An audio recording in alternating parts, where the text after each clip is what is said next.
Now, Gunnery Sergeant Jessie Jane Duff. She served 20 years on active duty in the U.S. Marine Corps and is now on the organizing committee for Concerned Veterans for America. Gunnery Sergeant, good to see you.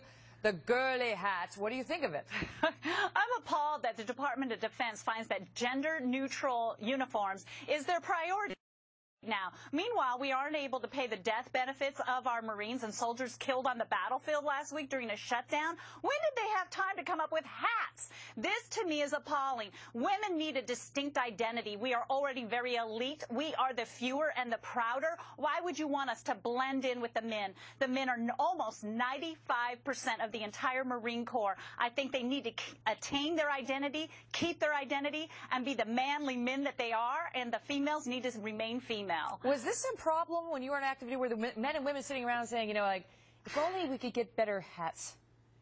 Well, the cover for the females, which we call a hat, did need to get modified, as Trace had explained, simply because if you sat on it, it was completely crushed and you had to replace it. But they've already redesigned it. So what is up with this gender-neutral idea? The Marines of all service, we have less than 6% females. Why would we need a gender-neutral uniform? We don't need any frills or fluff on our males' uniform by any means. They are the meanest and toughest fighting force in the world.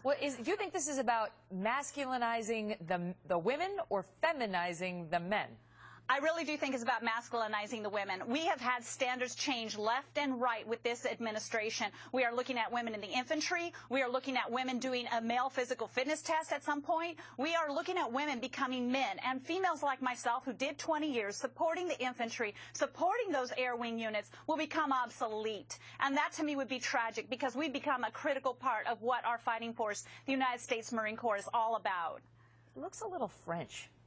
It does. It does. It looks a little too delicate for me even. I'm just a little appalled that they would want men to wear it. I'm wondering who answered these surveys. They say, oh, it's going to look like the guy who won the Medal of Honor from 1904 to 1918. It's like they wore full-length bathing suits back then, too. Right. Like, we really want to be adopting those standards.